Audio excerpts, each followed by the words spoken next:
শান্তিপুরে ডেঙ্গু আক্রান্ত এক যুবক। বর্ষা পড়তেই ডেঙ্গুর প্রাদুর্ভাব দেখা যাচ্ছে সারা রাজ্য জুড়ে। তবু ডেঙ্গুর সচেতনতা নিয়ে একাধিক প্রচার এবং সচেতনতামূলক কর্মকাণ্ড চালাচ্ছে রাজ্য সরকার। তবে এবার নদিয়ার শান্তিপুরে ডেঙ্গু আক্রান্ত হয়ে হাসপাতালে চিকিৎসাধীন এক যুবক। আর এই ঘটনায় রীতিমতো চাঞ্চল্য ছড়িয়েছে শান্তিপুরে।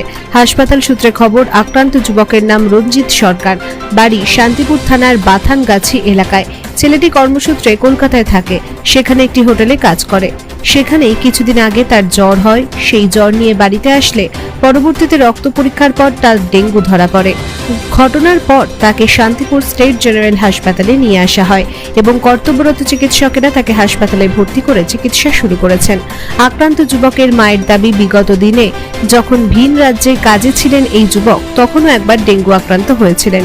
তবে তারপর বাড়িতে এসে নতুন করে আবার অন্য কাজে কলকাতায় কাজ করতেন। তার ছেলে গত 3 দিন আগে জ্বর গায়ে বাড়িতে আসে এবং পরবর্তীতে রক্ত পরীক্ষার পর জানা যায় তার ছেলে ডেঙ্গু আক্রান্ত। তারপরেই হাসপাতালে নিয়ে আসা হয় তার ছেলেকে।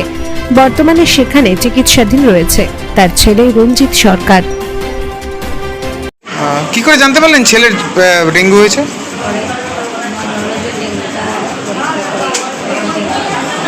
এখন কেমন আছে ছেলে? ডাক্তার কি বলেছে?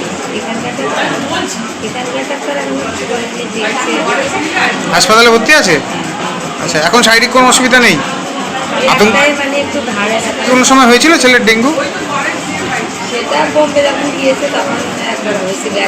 এই নিয়ে 2বার ডেঙ্গু হলো, তাই তো? কি মনে করছেন এই অপরিষ্কার জায়গার জন্য এরকম ঘটনা ঘটছে বারবার?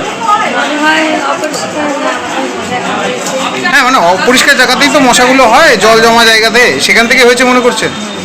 কি নাম আপনার? বাড়ি কোথায়? বাথানগাছি, শান্তিপুর। কতদিন ধরে জ্বর? দিয়ে কিভাবে জানতে পারলে ডেঙ্গু হয়েছে?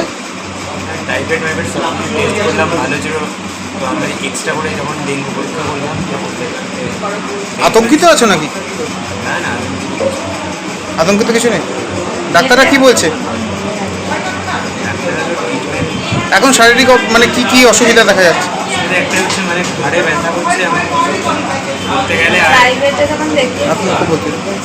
আচ্ছা, শারীরিক কোনো দুর্বলতা?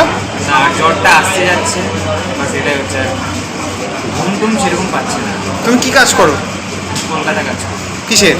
সার্ভিসে কাজ করো, হোটেলে। ওখান থেকে কি হয়েছে বলে মনে করছো? মনে হচ্ছে ওখান থেকেই হয়েছে। কি নাম তোমার? কোথায় থাকো? কি হচ্ছে মানে কাজ কোথায় করতাম? না, বাড়ি কোথায়? বাড়ি হচ্ছে বাথানগাছি। কি নাম তোমার?